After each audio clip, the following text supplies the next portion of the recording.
사랑하는 교우 여러분, 우리는 날마다 새로워지기를 원합니다.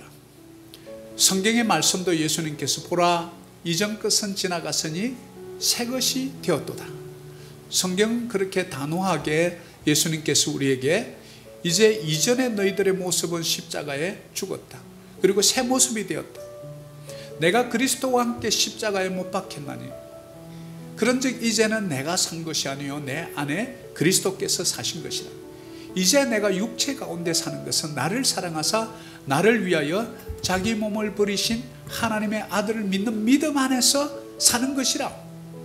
우리는 옛사람은 죽었다라고 표현합니다.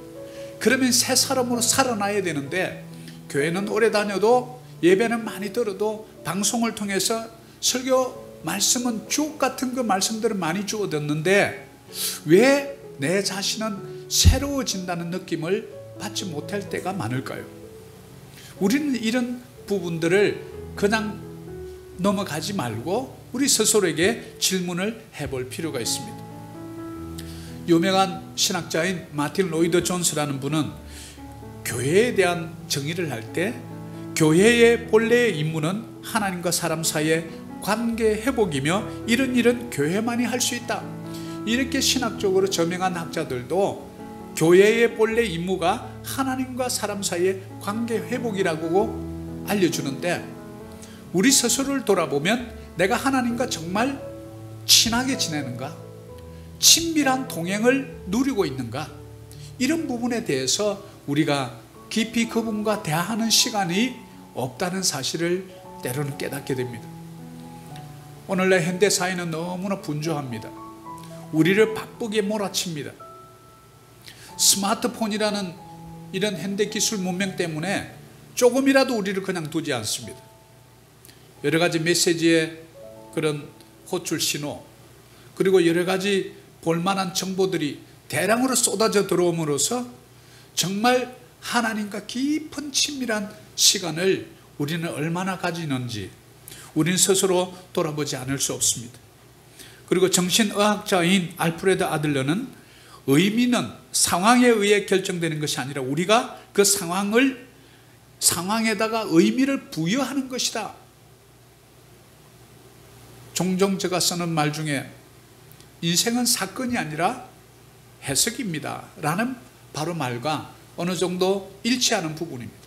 어떤 사건 자체, 사고 자체, 어떤 상황 자체에 의미를 부여하는 것이 아니라 이 상황과 사건과 사고를 어떻게 해석하고 어떻게 적용하느냐, 어떤 의미를 부여하느냐에 따라서 우리는 옛사람의 모습에서 계속해서 머물 수도 있지만, 그러나 이제는 예수 그리스도의 안경을 쓰고 예수님이라면 이 상황을 어떻게 보실까라는 새로운 시각을 가지고 우리는 접근할 때 우리가 날로 영적으로, 정신적으로, 또 육체적으로도 새롭게 된다는 사실을 우리는 깨닫게 됩니다.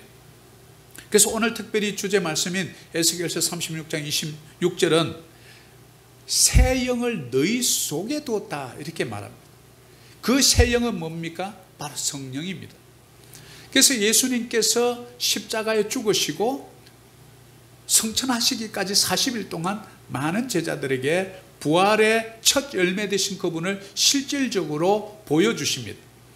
그러니까 제자들이 부활에 대해서 계속 죽음과 부활하실 것과 성천하실 것에 대한 것을 얘기해 주었지만 제자들이 사실은 잘 못 알아들었습니다. 그래서 실제로 부활하신 후에 40일 동안 바로 성천하셔도 되는데 제자들에게 많은 사람들에게 약 500여 명의 제자들에게 자신의 부활의 모습을 보여줍니다. 그리고 예수님께서 선포하였던 그 말씀의 역사가 과연 자기 몸을 통해서 이루어졌다는 사실을 그들에게 보여주죠. 그때부터 제자들이 달라집니다. 그리고 성천하신 후 10일 후에 정확하게 마가의 다락방에 남아있던 120명의 문도들이 간절히 기도했습니다. 왜냐하면 예수님께서 부탁했거든요. 너희는 예루살렘을 떠나지 말고 그곳에서 간절히 내가 너희에게 보낼 보혜사 성령을 기다리라. 그 말을 순종했던 120명의 그 성도들에게 성령의 임재가 다양하게 역사함으로써 바로 교회 시대 이후에 예수님이 성천하신 후에 성령 시대의 개막을 열었다는 사실을 우리는 알게 됩니다. 그래서 에스겔은 구약 시대임에도 불구하고 새 영을 이제는 너희 속에다 두겠다. 우리의 구원자 되신 그분은 우리 곁에 계셨습니다. 그래서 눈먼 자를 보게 하고 기모거리도 듣게 하고 병든 자를 고쳐주셨고 안전병의를 일으켜 세워주셨고 수가성의 운물가에 있던 그 여인의 그 목마른 속사람을 변화시키셨던 그분은 인간의 몸을 입고 우리 곁에 있었다면 이제 새로 오실 성령의 역사는 바로 내 속에 그 하나님이신 삼위의 성령 하나님께서 내 속에 거하시겠다, 이렇게 우리에게 알려줍니다.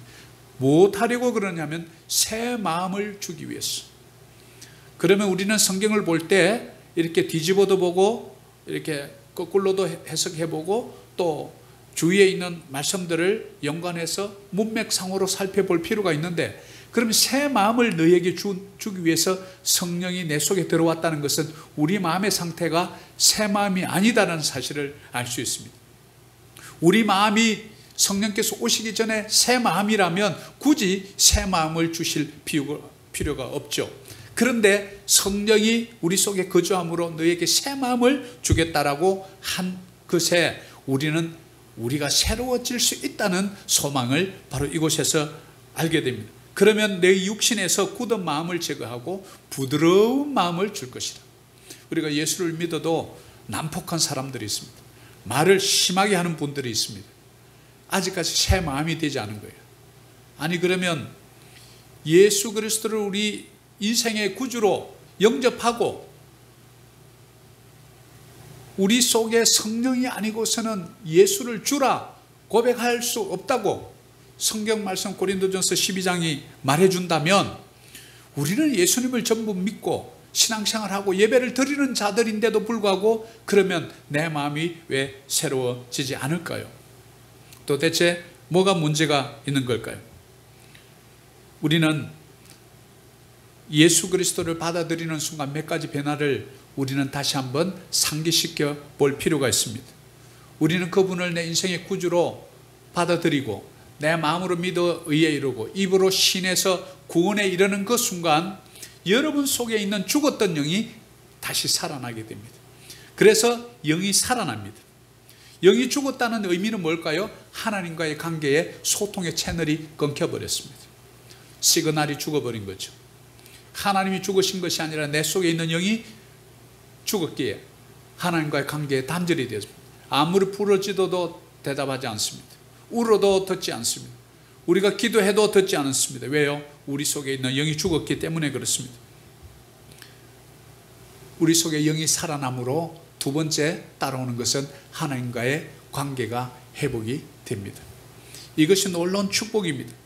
그리고 세 번째는 그렇게 말씀을 많이 들어도 깨닫지 못했던 그 말씀이 내 속에 예수 그리스도의 성령이 들어옴으로써 성령 하나님이 내 속에 내주하심으로 인해서 그때부터 말씀이 깨달아지기 시작합니다. 이것이 복입니다. 이것이 바로 하나님께서 새 영을 우리 속에 두실 때 일어나는 일입니다.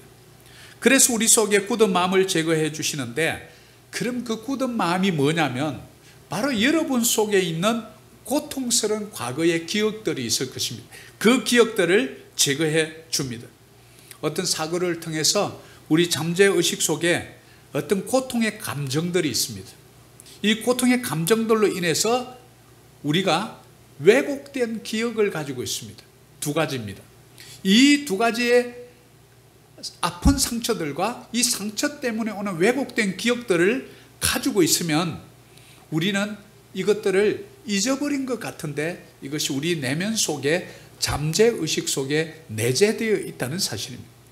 그래서 우리는 이 복음주의적인 이런 교회에서는 우리는 잠재의식이라 이렇게 부르지만 세상 심리학에서는 이것을 무의식의 세계라 이렇게 부릅니다. 그래서 이 감정들 때문에 우리는 새롭게 되는 장애물이 되는 것입니다. 그래서 예수님께서 우리의 그것을 고쳐주십니다. 어떻게 그게 가능할까요? 왜냐하면 성령 하나님도 삼위 하나님이신데 그분은 창조주십니다. 저와 여러분을 어머니 태에서부터 우리를 창조하셨기 때문에 그렇습니다. 우리의 모든 안고 일어섬을 다 아십니다. 머리끝부터 발끝까지 다 아십니다. 여러분의 심지어 머리카락 수까지 세신다고 말씀하십니다. 그래서 그분은 가능하십니다. 두 번째는 그분은 인격적인 존재입니다. 인격적인 존재라는 것은 여러분들이 간절히 원해야 된다는 사실입니다. 원하지 않는데 그냥 밀고 들어오면 깡패죠. 난폭한 그냥 인격 없는 사람이죠. 그러나 인격이신 분은 내가 반드시 보라 내가 문 밖에 서서 문을 두드리노니 두드릴 때 내가 문을 열면 들어오십니다. 문을 안 열면 절대로 안 들어오십니다. 바로 사단과 우리 하나님의 차이는 이겁니다. 사단은 문을 안 열어도 우리가 극심한 고통 중에 있거나 스트레스 중에 있을 때 그냥 들어갑니다. 그리고 그 사람의 생각을 사로잡아서 그냥 귀신의 앞잡이 노릇을 하게 만들어요. 그러나 우리 성령 하나님께서는 절대 그렇지 않습니다. 내가 원해야 합니다. 하나님, 내 속에 나도 알지 못하는 아픈 감정이 있고 이 아픈 감정 때문에 나의 왜곡된 기억이 내 잠재의식 속에 있다면 비록 나는 기억하지 못하지만 이것이 왜냐하면 잠재의식 속에 있기 때문에 그렇지만 성령 하나님께서 조명을 비추사 그 아픔을 고쳐주세요 라고 우리가 인격적으로 갈망하고 열망할 때 우리 성령 하나님께서 내 속에서 역사한다는 사실입니다. 우리 짧은 에스겔서 36장 26절의 이 말씀 속에 깊은 치유의 말씀이 들어있다는 사실을 우리는 그냥 흘려보낼 때가 많습니다. 그리고 36장 27절에도 보면 또 내 영을 너희 속에 두어 또다시 반복해서 말합니다. 내 영을 어디다 두었다고요? 우리 속에 두었답니다. 그리고 너희로 내 율례를 행하게 하리니 너희가 내 규례를 지켜 행할지라. 자, 이거 무엇을 말할까요? 성령께서 우리 안에 역사하시면서부터 말씀을 행하게 되었다. 실천할 수 있는 의지적 힘을 우리에게 주었다는 것을 알 수 있습니다. 우리가 왜 행동을 잘 못할까요? 행동하는 그리스도인들이 많지 않은 것을 우리가 종종 보는데 왜 그럴까요? 행동할 힘이 없기 때문에 그렇습니다. 아니 내가 힘이 있는데요. 그 육체적인 힘하고 다릅니다. 내 속에서 새로운 소망이 용서 넘치는 어떤 의지가 있어야 그 의지로 가지고 하는데 바로 성령께서 하시는 게 뭐냐면 내 율법을 행할 수 있는 능력을 준다는 것이죠. 바로 머리에 내려와 있던 이 지식이 가슴으로 내려오면 여러분 눈물이 터집니다. 우리의 하트에 감정이 터지죠. 그러면 그때부터 의지가 솟아나게 돼요.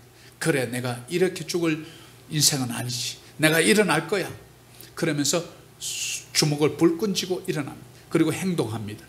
이것이 놀라운 내적인 변화입니다. 우리 하나님께서 내 속에서 내주하시면서 하시는 바로 일입니다. 우리가 왜 때로는 뭔가 말씀을 외우고 듣고 그렇게 해도 잘 지켜지지 않고 우리 삶 속에 실천이 잘 안 될까요?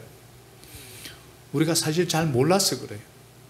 그 말씀의 의미를 잘 모르고 그러니까 방향을 잘 못 잡는 거예요.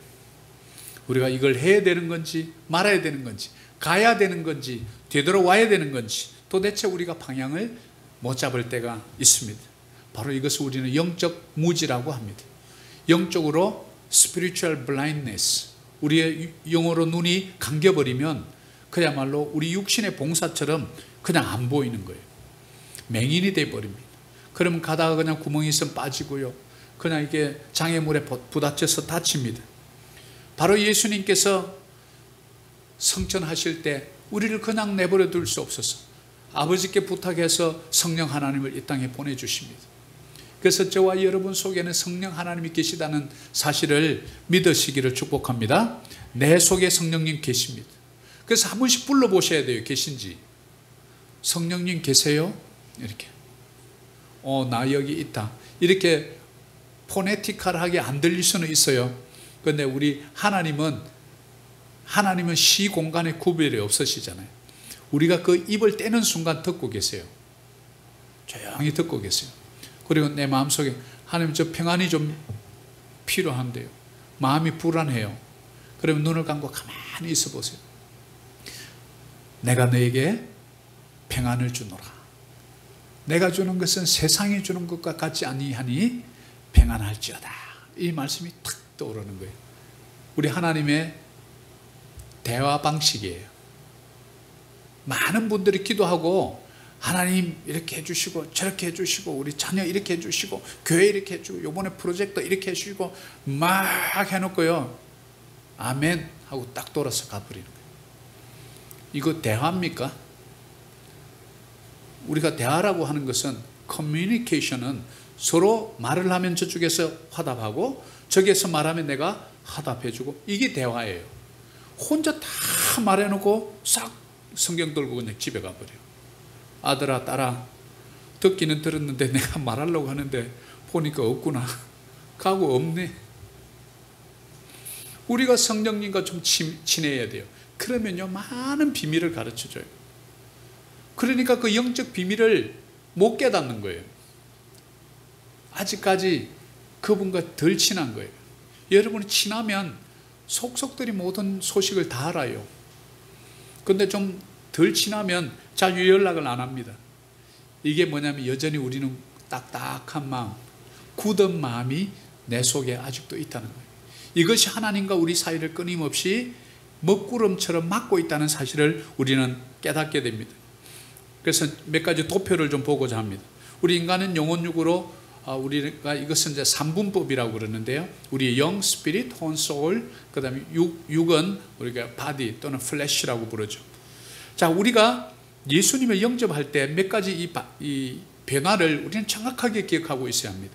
첫 번째는 영적으로는 아주 즉각적이고 순간적인 변화가 옵니다. 그래서 고린도전서 12장 3절에 너희가 성령이 아니고서는 예수를 주라 신할 수 없느니라. 그 말은 우리가 영접할 때 그분을 내 인생의 구주로 모셔드리죠. 그 순간에 성령께서 우리에게 내주하시면서 우리의 죽었던 영이 바로 살아납니다. 그래서 내 성령님이 내 속에서 역사하고요, 내주하고 계십니다. 영원히 떠나지 않습니다. 두 번째, 죽었던 내 영이 바로 살아납니다. 소생케 됩니다. 세 번째는 하나님과의 관계가 회복됨으로써 교제가 시작됩니다. 또 내 영이 죽어버렸으면 아무리 메시지를 보내도 알아들을 수가 없죠. 근데 내 영이 회복되면 우리는 영적인 존재이기 때문에 영이신 그분과 이제는 말씀을 통해서 말씀을 읽을 때 우리는 그분과 대화가 이루어지죠. 그리고 우리가 읽는 말씀을 그때부터 깨닫게 됩니다. 왜 깨달을까요? 성령의 역할 때문에 그래요. 여러분이 뭐 대단히 지식이 있어서 깨닫는 게 아니에요. 만약에 지식이 있어야 깨닫는다고 그러면 뭐 석박사, 대졸 출신 아니면 성경 아무도 못 알아보겠네요? 하나님은 그런 분이 아닙니다. 누구든지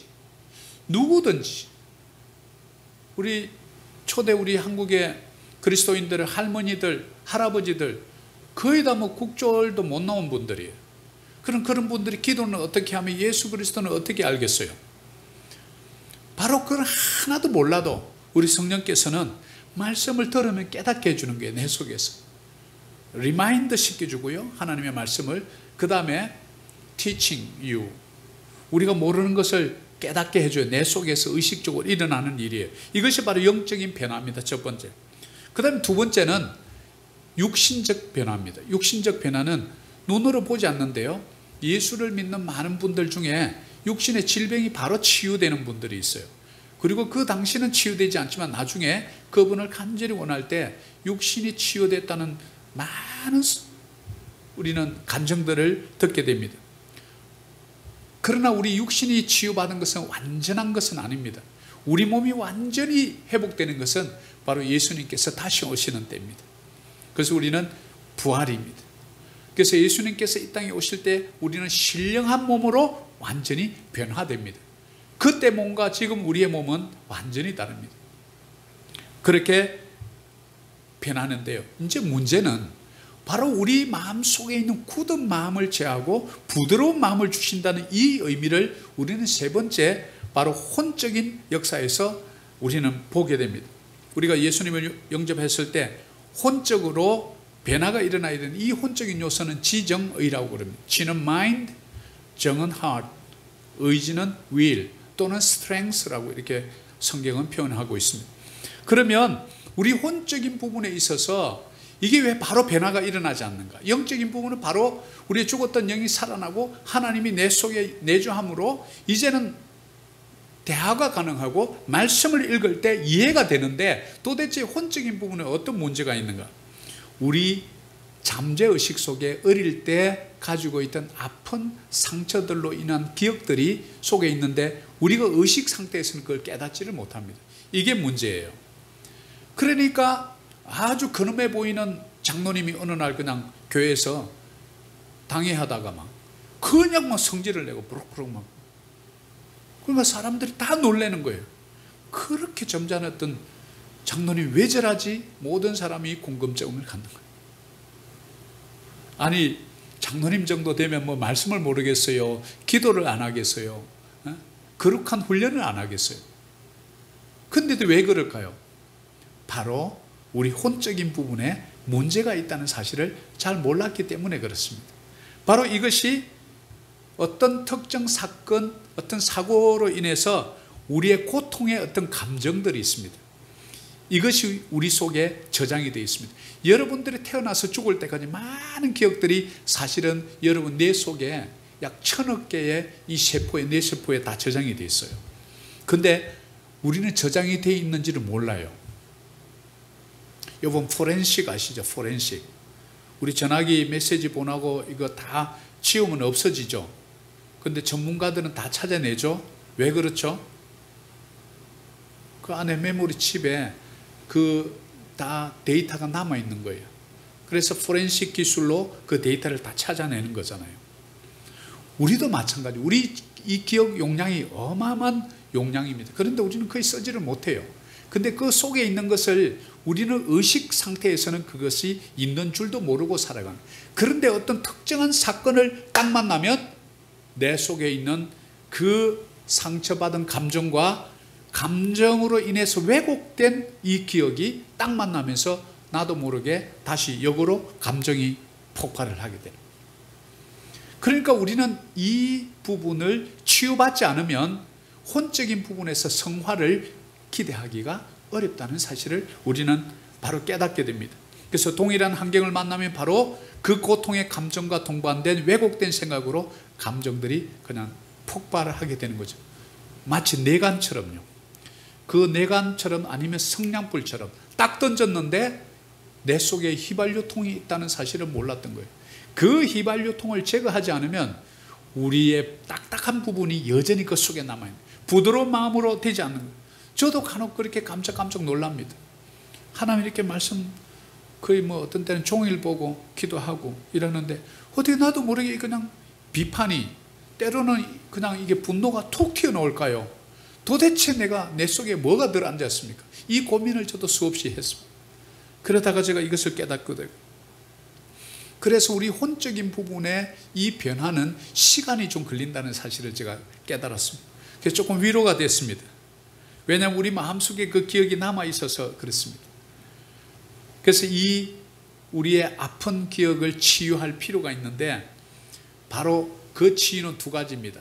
바로 상한 그 감정하고 상한 감정 때문에 내가 일그러져 있는 왜곡된 이 기억 두 가지를 동시에 다 빼내야 이것을 이제 우리는 다른 성경에서는 썬불이라 이렇게 표현합니다. 이것을 뽑아내야 되는데 뽑아내는 방법이 이제 궁금합니다. 뽑아내는 방법이 첫 번째는 반드시 성령님의 역사가 있을 때만 이것이 가능합니다.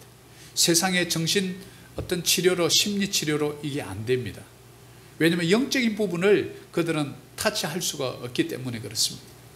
예수 그리스도를 구주로 믿은 우리 하나님의 자녀들은 우리의 원더풀 카운셀러, 기묘자라 모사라, 이 기묘자라 모사라 이 말을 우리 한글인데 한자어를 빌려다가 써다 보니까 이 말이 어려워요. 영어에는 심플하게 되어 있어요. 원더풀 카운셀러, 아주 뛰어난 상담자, 훌륭한 상담자, 그분만이 할 수 있는데 그런 그분은 인격이시기 때문에 그냥 무작정 들어와서 내 속에 계신다고 할 수 있느냐? 아니에요. 우리의 자유의지 때문에 우리가 동의를 해주고 협조를 해줘야 돼요. 그럴 때 하나님께서 역사할 수 있는 거죠. 나의 협조가 필요한, 이것이 시간이 좀 걸립니다.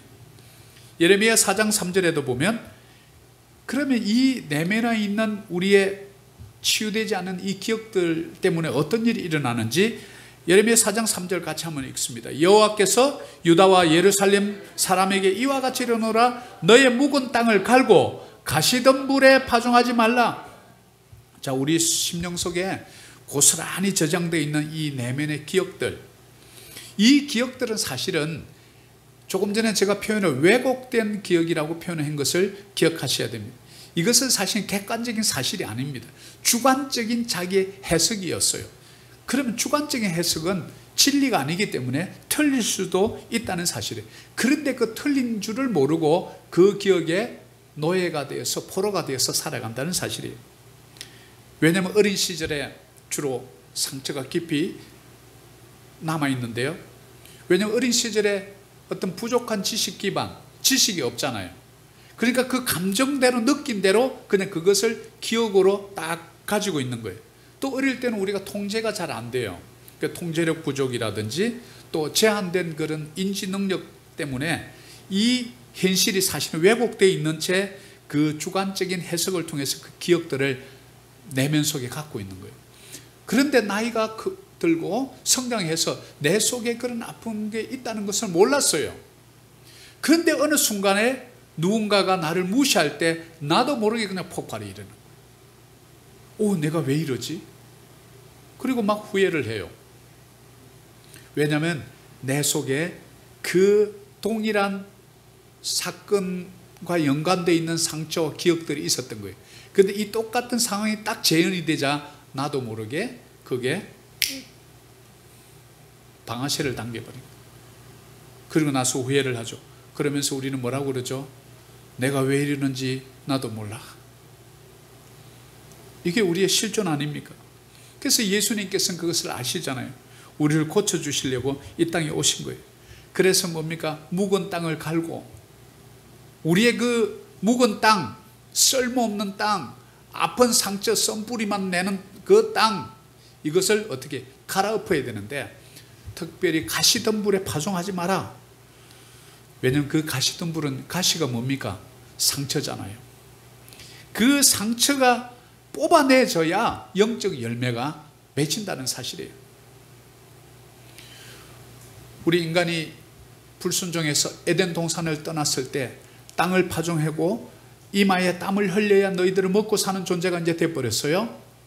그럴 때 너희가 이마에 땀을 흘리며 열심히 파종해도 땅은 너에게 가시덤불과 엉겅퀴를 낼 것이라. 바로 죄로 인한 바로 이 엉겅퀴가 있다는 거죠.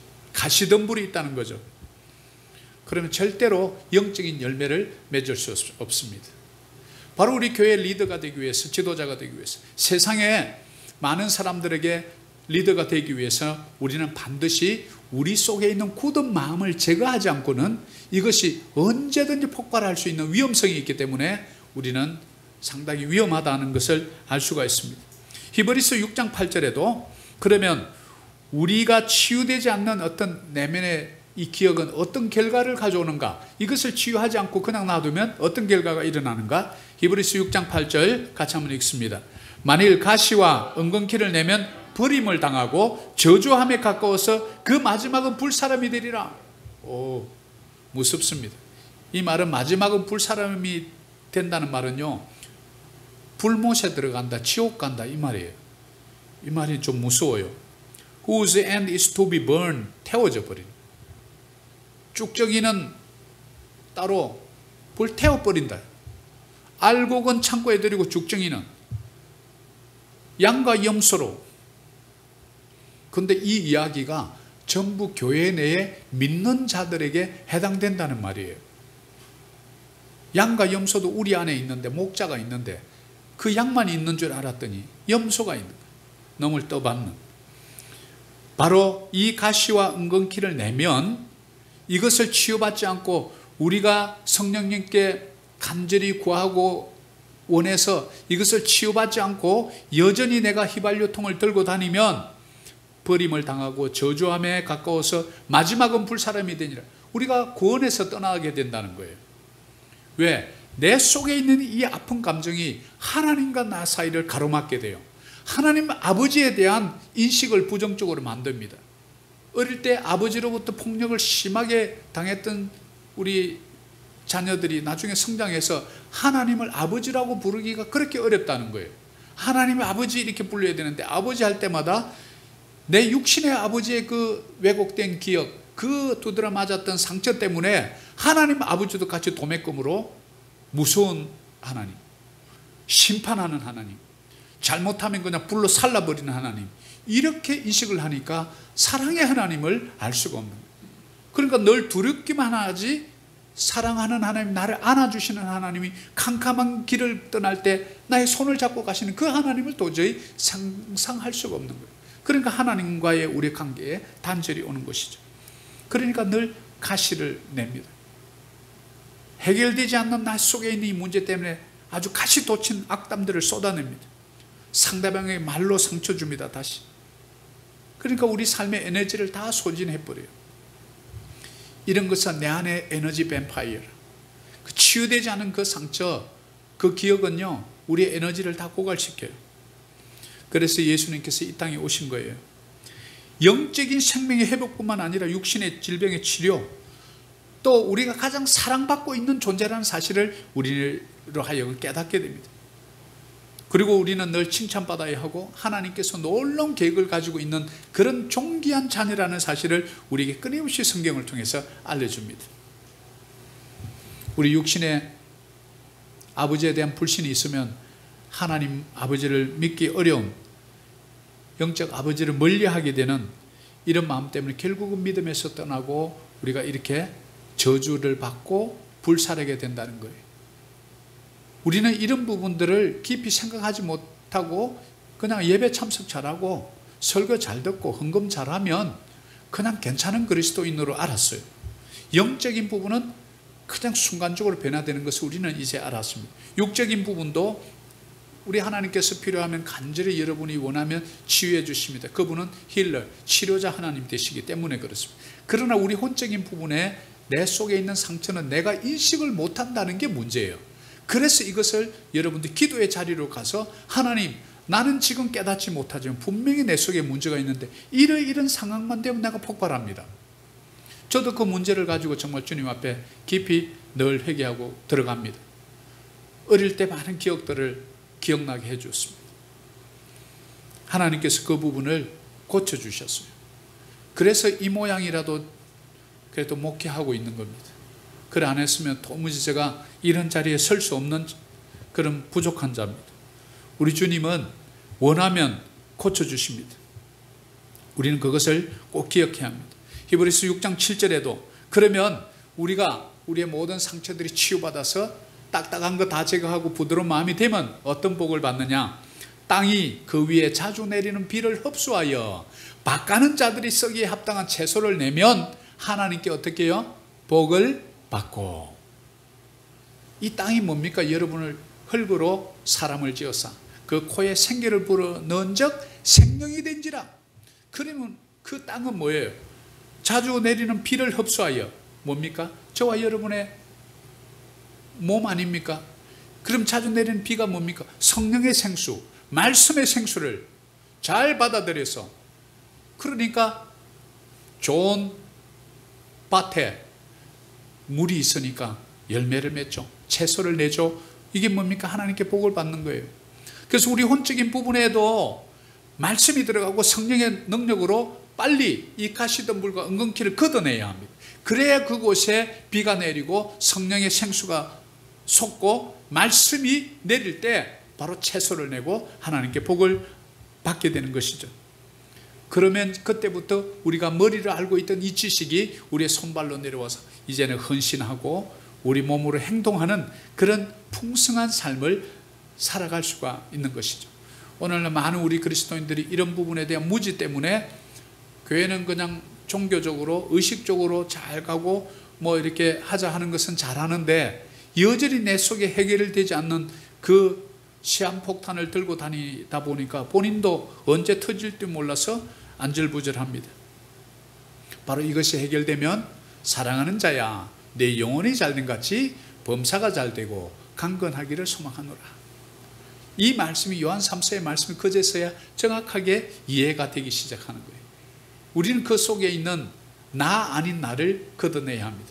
그래서 내 안에 그리스도께서 사신 것이라, 내가 육체 가운데 사는 것은 나를 사랑하사 나를 위해 자기 몸을 버리신 하나님의 아들 예수 그리스도를 믿는 믿음 안에서 사는 것이라. 그 믿음으로 성령의 역사를 받아들이고 내가 차원에서 하나님 내 속에 있는 이 아픈 부분을 옛사람의 그 모습, 여전히 해결되지 않는 이 가시덤불 같은 내 마음의 그 어떤 것, 나는 잘 모릅니다. 그러나 하나님께서, 성령께서 나를 지으신 분이시기에 나를 고쳐주옵소서. 우리 하나님께 간절히 구하면 하나님께서 고쳐주지 않을까요?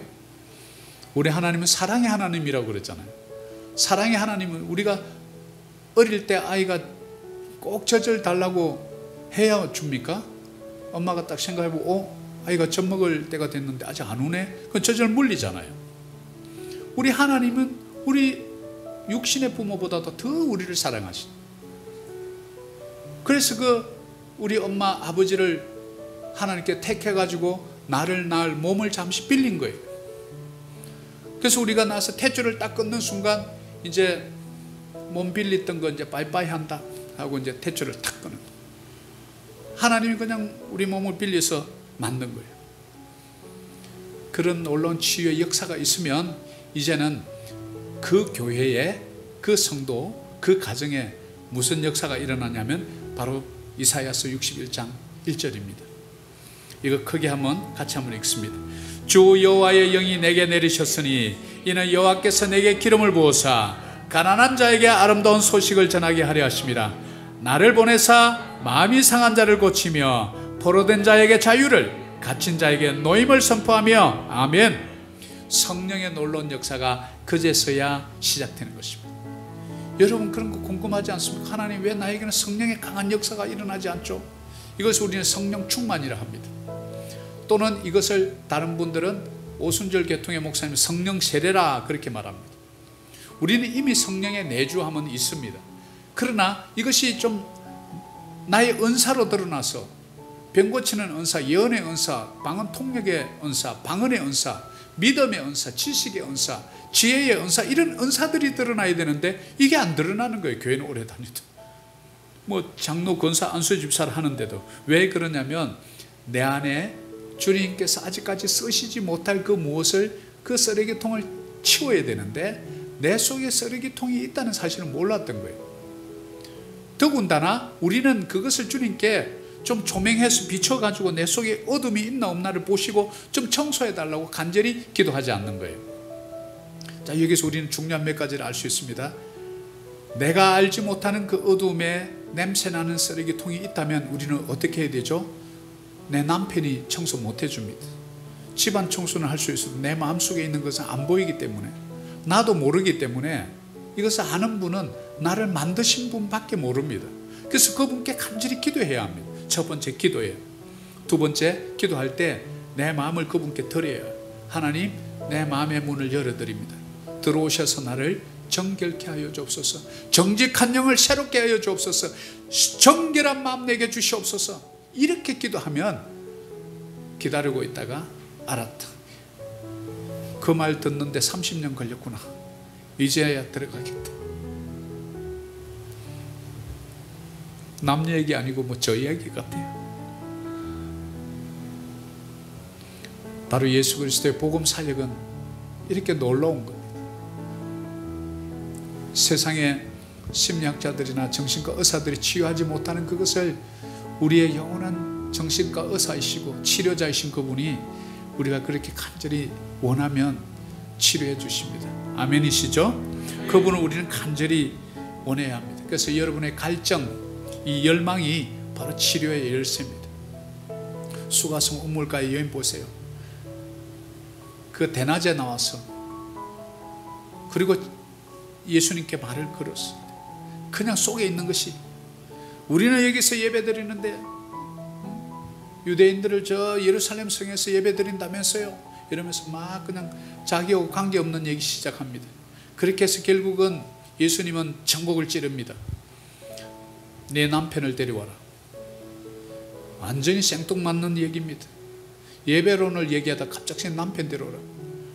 너 그런 다른 얘기 하지 말고 너 속에 있는 바른 얘기 좀 하자. 내가 좀 그거 좀 고쳐주려고 내가 왔다. 너 속에 그 갈급함, 목마름을 내가 고쳐주러 왔다. 다른 얘기 하지 마라. 깨끗이 치유해 주셨어요. 저와 여러분이 그 수가성 우물가의 여인처럼 살아가고 있는지 모릅니다. 남편만 6명이 아니다 뿐이지. 내 속에 갈급함이 있다는 거죠. 여러분의 믿음을 주님께 보일 때 우리 주님께서는 반드시 우리를 깨끗하게 치유해 주시는 줄 믿습니다.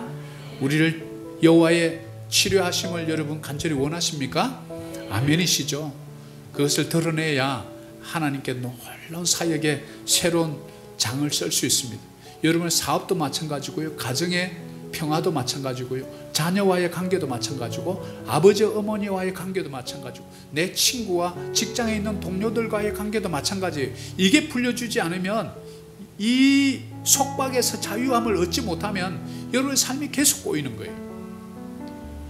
우리의 자꾸 관계에서 뭔가 꼬이는 분들은 이것을 깊이 생각하시고 주님 앞에 하루 정도 딱 금식하면서 무릎 꿇어보세요. 하나님 보여주세요.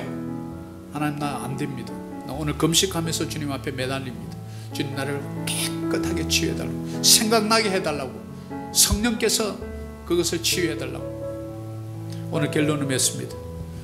우리가 새롭게 된다는 것은 그냥 육신으로 깨끗이 목욕해서 새롭게 된다는 그런 의미가 아닙니다. 영혼육의 전인적인 깨끗함을 얘기하는 것입니다. 그래서 우리는 예수를 믿은 저와 여러분 영적으로 이미 하나님의 자녀가 되어서 거룩한 의인이 된 줄 믿습니다.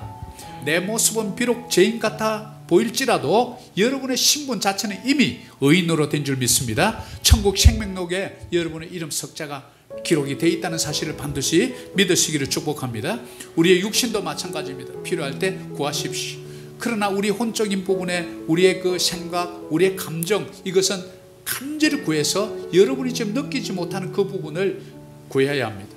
여러분이 어머니 태아에 있을 때 어떤 일이 있었는지 알 수 있습니까? 1살 때 갓 12달도 돌도 되기 전에 여러분 어떤 일이 일어났는지 알 수 있으면 모릅니다. 기억할 수가 없어요. 그것은 창조주 하나님만 아십니다. 그래서 그것을 가지고 나갈 때 하나님께서 완전히 치료해 주십니다.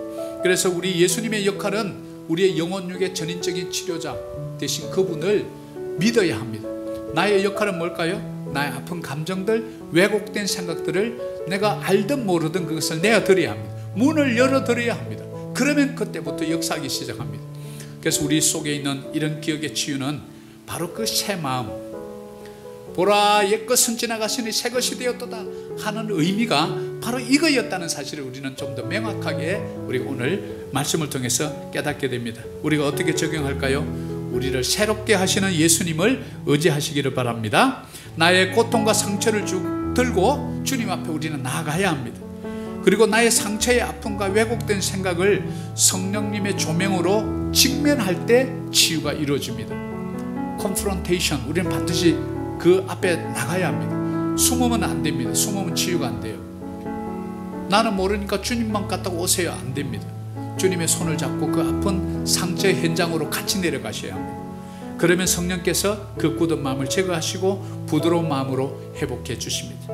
바로 내 안에 계신 성령님께 우리는 간절히 아뢰고 치유받아서 풍요로운 열매를 많이 맺는 이 시대에 진정한 그리스도인 하나님의 사람 우리 모두 거듭나기를 간절히 소망합니다.